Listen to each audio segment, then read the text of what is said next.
Welcome to Craving the Heat, where desire takes the lead and every story leaves you wanting more. Don't forget to like, subscribe, and share your thoughts in the comments and keep up with our latest naughty stories. He sat in the passenger seat, still turned slightly toward me, one arm resting on the door, the other draped casually across his lap. He wasn't rushing to leave. That was the first thing I noticed. The second was that he wasn't avoiding my eyes. He was just watching me as though waiting for something. It hadn't started tonight. It never does. When Evan joined the firm 8 months ago, I barely noticed him. He was polite, competent, and almost too serious for someone his age, but over time, small things stood out. The way he asked questions no one else did in meetings. The rare, fleeting smirk when something genuinely amused him. How he always seemed to remember the smallest details I mentioned, the name of my dog. The fact that I hated strong coffee, that I once said rainy days made me restless. It was harmless. At first, then came the late nights working on the Markham account. We were the last two in the office more often than not. We'd talk while waiting for reports to print, sharing bits of our lives and fragments that felt too personal for colleagues, but not quite dangerous. Until one night, he leaned against my desk and said quietly, "I feel like I know you better than I should." Something in me shifted. From then on, the space between us felt charged, not always visible, but always there. I told myself it was nothing. I had a husband, I had a life. But temptation doesn't usually arrive in the form of strangers. It's the people who slide quietly into your everyday until you can't remember when they stopped being harmless. Tonight had been the breaking point. We'd been finalizing slides for tomorrow's client meeting when the system crashed. He groaned, ran a hand through his hair, and I laughed at the absurdity of it. That laugh turned into a look, and that look lingered too long. By the time we got into my car, the air between us was thick enough to touch. I parked outside his apartment, meaning to say goodbye. Instead, he asked, "Do you ever feel like you're holding your breath around me?" It was reckless to admit. Yes, but I did. And then he reached over, his fingers brushing mine. The first kiss was hesitant, almost questioning, but when I didn't pull away, it deepened into something I couldn't pretend I didn't want. His hand slid to the rain had stopped hours ago, but the windshield was still dotted with the last drops, like tiny mirrors catching the city lights. The air inside the car was thick, not with heat, but with everything unsaid. My hands were still on the steering wheel, even though the engine had been off for 10 minutes. He sat in the passenger seat, quiet, his gaze fixed on the shadowed street ahead. The rhythm of his breathing was calm, almost too calm, as if he was waiting for me to speak first. We'd gone too far, and we both knew it. It had started at the office. Like so many things do, small moments strung together until they felt inevitable. Late nights on projects when everyone else had gone home, inside jokes whispered across meeting tables, the brush of his hand against mine when we passed documents back and forth. And then, one day, there was nothing accidental about it anymore. Tonight had been the first time we let the tension spill over completely. It wasn't planned.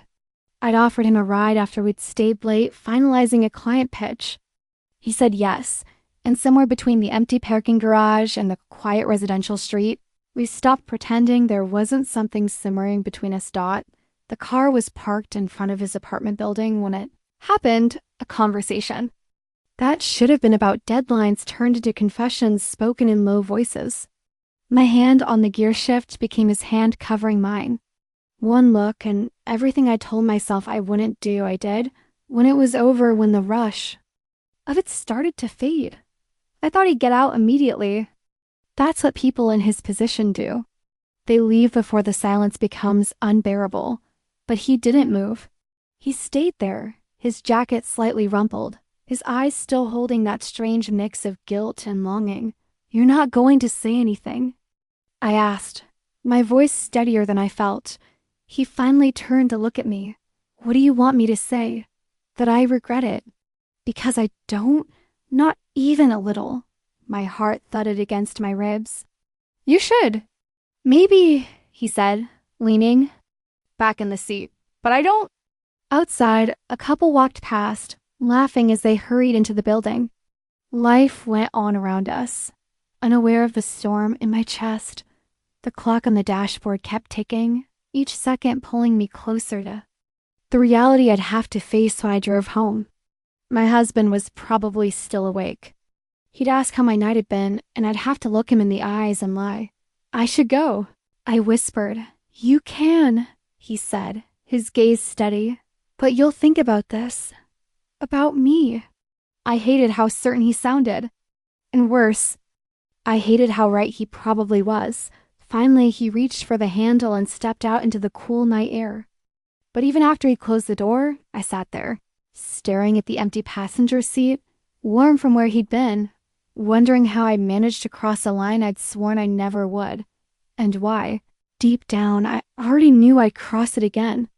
The city was quiet in a way it rarely ever was. A light fog had rolled in, blurring the outlines of buildings and streetlights. It made everything outside the car feel far away, unreal, like the world had decided to hold its breath. Inside, though, every sound was magnified. The faint hum of the dashboard lights, the creak of the leather seat when I shifted, the faint, uneven rhythm of his breathing. I could still feel the ghost of his touch on my skin. My pulse hadn't quite settled, and neither had my thoughts. Wide cheek, his breath warm, his touch steady. For a few minutes, there was nothing but heat and heartbeats, and the quiet thrum of wanting something I shouldn't. And then it was over. Just like that dot now, here we were. The air inside the car had cooled, but my skin still burned. You're quiet, he said finally, his voice low. I'm thinking, I replied, staring straight ahead. About him? I didn't answer. He leaned back, studying me. You want me to be the mistake you regret. My grip on the steering wheel tightened. Aren't you? I could be, he said. Or I could be the thing you don't stop thinking about. The street outside was empty again, the fog wrapping the lampposts in pale light. My mind felt split in two. The part of me that knew what I'd done, and the part of me that wanted to do it again. I should go, he said after a moment. But he didn't move. When he finally opened the door, the cold night air rushed in, making me shiver. He stepped out, closed the door gently, and started toward his building. But halfway there, he stopped, turned back, and looked at me through the mist. He didn't wave, he didn't smile. He just held my gaze for a few seconds longer than necessary. And in that look, I knew this wasn't over. Even after he was gone, his presence lingered, in the warmth of the passenger seat, in the faint scent of his cologne, in the part of me that wished he'd stayed just a little longer. I didn't sleep that night. I lay in bed next to Daniel, my husband, listening to the quiet, even rhythm of his breathing, the occasional turn of his body against the sheets.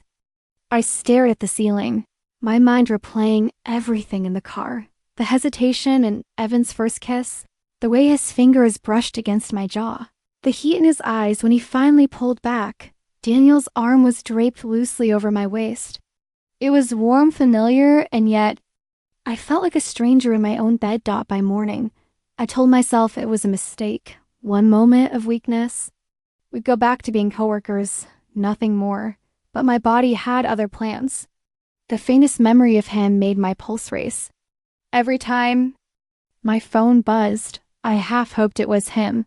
Half prayed it wasn't Dot. It was 3 days before we saw each other again. The office was its usual chaos. Phones ringing, keyboards clicking, the hum of the coffee machine in the break room. He was already at his desk when I walked in, his tie slightly loose, his hair a little messier than usual. He looked up the moment I passed. That looks steady. Direct, unblinking, made it clear nothing had been forgotten. Later, while I was alone in the copy room, the door opened quietly. He stepped in, closing it behind him. You've been avoiding me, he said, voice low but not accusatory. I've been busy, I lied. He moved closer, not enough to touch, but close enough that I could smell the faint hint of his cologne. You haven't stopped thinking about it, I swallowed hard. We shouldn't. Say that again, he murmured, his eyes locked on mine. Say it like you mean it. I couldn't. The silence stretched between us until he stepped back. His expression unreadable. "Lunch tomorrow," he said simply and walked out before I could protest. The next day, I told Daniel I had a client lunch. Instead, I met Evan at a quiet cafe far from the office. We didn't talk much about work. We didn't talk much at all. He watched me the whole time like he was studying every movement, every breath. By the time the check came, my hands were trembling under the table. We ended up in his apartment before I could convince myself to go home that it wasn't hurried, the way I thought it might be. He kissed me like we had all the time in the world, like he wanted to memorize every reaction. His hands were warm and certain, his voice low and rough when he said my name. I told myself I would leave after, that I wouldn't stay, but I did. Hours passed before I even thought about the time. When I finally left, the sky was already dark. Daniel was waiting in the living room, a book in his hands. He smiled at me the same way he always did, asked how my client lunch went. I kissed him, quick and light, then went straight to the shower. That night, as the water ran over me, I leaned my head against the tile and closed my eyes, letting the images from earlier replay. The press of Evan's hand at the small of my back, the sound of his breath against my ear, the way my own voice had sounded when I whispered his name. It was wrong. All of it. But I already knew I would see him again, and I did. Weeks passed, and the spaces between our meetings grew shorter. A quick touch in the hallway when no one was looking. A text that read, "Can't stop thinking about you." Nights in his apartment where the rest of the world faded to nothing. The passenger seat of my car became ours. Even if we hadn't been anywhere together, he'd sometimes climb in at the end of the day just to sit there, talking, touching my hand, or saying nothing at all. That seat smelled faintly like him now, but the longer it went on, the harder it became to keep the two worlds separate. I'd catch myself comparing them. Evan's intensity against Daniel's steadiness, the way Evan's eyes lingered versus Daniel's distracted glances when his phone buzzed. And deep down, I knew something had shifted. It wasn't just lust anymore. One night, after a particularly long meeting, Evan slid into the passenger seat, his tie hanging loose, his shirt sleeves rolled up. He didn't say a word, just reached for my hand, lacing his fingers through mine. I didn't pull away. "You know, this can't stay in the shadows forever," he said quietly. I stared at him, my heart pounding. "And when it doesn't," his thumb brushed across my knuckles. "Then we decide if it's worth everything we're about to lose." The fog outside felt thicker that night, the city lights blurred and distant. I drove him home, but he didn't get out right away. He sat there, watching me like he always did, the silence between us heavy with everything we weren't ready to say. Even after it was done, he stayed, and a part of me wished he never left. The rain started that night and didn't stop for 2 days. It came down in steady, thin sheets, turning the streets slick and shining into the glow of street lamps. I drove home late, the wipers clicking a tired rhythm, my eyes heavy from a day that should have been uneventful but wasn't. Because I'd seen him. Because we'd done it again. Evan had texted me mid-afternoon. Just a simple coffee? And I told myself I can manage that. Just coffee. Just a table in a crowded cafe. But by the time we were standing under the dripping awning outside, watching the rain pool at our feet, I'd already made up my mind. We went to his place. The hours blurred. By the time I finally left, the city was washed in silver, and I could still feel him on my skin. When I pulled into my street, Daniel's car was parked in its usual spot. He was inside, lights on, probably reading. I sat there for a moment in the driveway, my hands still gripping the steering wheel. I could feel the faint pulse in my wrist, the echo of Evan's voice in my head. The next morning, Daniel was distracted at breakfast, skimming through emails on his phone. He didn't notice the way my hand trembled slightly as I poured coffee, or the way I kept my eyes on the table. Maybe that was the problem. He didn't notice much anymore. Evan noticed everything. It was a week later when the first crack appeared. Daniel asked if I could pick him up from the train station after a work trip. Normally, I'd have said yes without hesitation. but Evan had already asked me to meet him after work. I told Daniel I had to stay late for a meeting. I picked Evan up instead. The moment he got in the passenger seat, it felt like ours again. He set his hand over mine on the gear shift, his thumb tracing small circles, his gaze steady. "I think about this all the time," he said softly. I wanted to tell him to stop. I wanted to tell myself to stop. But instead, I asked, "What part?" He smiled faintly. "All of it. You, here, us." We drove with no real destination. Sometimes we talked, sometimes we didn't. There was something about that enclosed space that made the rest of the world disappear. Even when we weren't touching, the air between us was charged. Then Daniel started asking questions. Small ones at first. Why I was working late so often. Why I didn't answer my phone on lunch breaks. Once, he even asked, "Is everything okay with us?" I told him yes, smiled, kissed him goodnight. And the next day, I was back in the passenger seat with Evan. It was inevitable that it would escalate. One evening. The rain was coming down in heavy sheets again, making the streets glisten like black glass. We pulled over in a quiet corner of the city, the windows fogging instantly from the heat inside the car. He leaned toward me, his hand cupping the back of my neck, and kissed me with a kind of hunger that made my entire body ache. My fingers curled into his shirt, pulling him closer. "I hate letting you go," he murmured against my lips. "Then don't," I whispered. We stayed there for almost an hour, neither of us willing to be the first to leave. It was reckless. Stupid, but the idea of returning to my other life felt unbearable. When I finally dropped him at his place, he lingered with the door open, one hand resting on the frame, his eyes searching mine. "One day," he said quietly, "I'm not going to get out." The words stayed with me. I didn't know if they thrilled me or terrified me. Daniel noticed I'd been distant, and for the first time, I saw something sharper in his eyes. Suspicion. One night, after Evan had kissed me goodbye in the car, I drove home to find Daniel waiting in the driveway, leaning against the hood of his car. "Where were you?" he asked. "Work," I lied. Too quickly, his gaze flicked to the passenger seat. "Funny. Smells like someone else's cologne." I froze. My mind scrambled for an excuse, but my pulse was so loud I could barely hear my own thoughts. Daniel didn't say anything else. He just turned and went inside. Evan didn't know yet. I didn't tell him. But when I saw him again, he climbed into the passenger seat like always, his presence warm and familiar, and for the first time, I realized something dangerous. This wasn't just about stolen hours anymore. This seat, this space, had become our world. And sooner or later, that world was going to collide with the one I was supposed to belong to. The passenger seat smelled like him now. Not strongly, not enough for anyone else to notice, but I could. That faint trace of his cologne mixed with rain and skin. Every time I got in the car, even when he wasn't there, I felt my pulse quicken. It had been weeks since the first time he climbed in.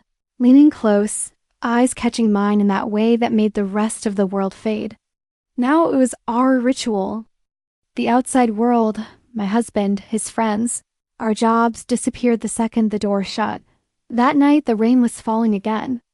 It always seemed to rain for us, as if the city was complicit in hiding us. I parked under the overhang of a quiet street, wipers ticking until I cut the engine. The air was thick, humid from the damp. Evan leaned over, brushing a strand of hair from my cheek. "You're shaking," he said softly. "Because of you." The corner of his mouth lifted, and then he kissed me, slow at first, almost reverent, before deepening it until I forgot how to breathe. His hands slid into my hair, my fingers clutching at his jacket like I was holding on to the only thing that kept me from falling. When his lips trailed down my neck, the warmth of his breath against my skin made me shiver in the most dangerous way. My wedding ring felt heavy, burning against my finger. I knew I should stop, but every nerve in me screamed to keep going. He pulled back just enough to look at me, his thumb brushing my bottom lip. "Say you think about me when you're with him," My heart pounded so hard I thought he could hear it. I do. His eyes darkened, and he kissed me again, this time with the kind of hunger that felt like it could undo me entirely. We didn't just kiss that night.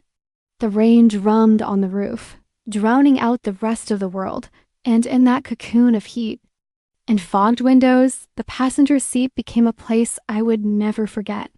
His hands, his mouth, the way he said my name like it belonged to him, all of it etched into me. After, we stayed tangled together, my head resting against his chest. His hand traced slow circles on my back, and it felt almost peaceful. You. No, this can't last forever, I whispered. I don't care, he murmured. I'd rather have stolen moments with you than a lifetime without. But reality crept in. Daniel's questions became more pointed.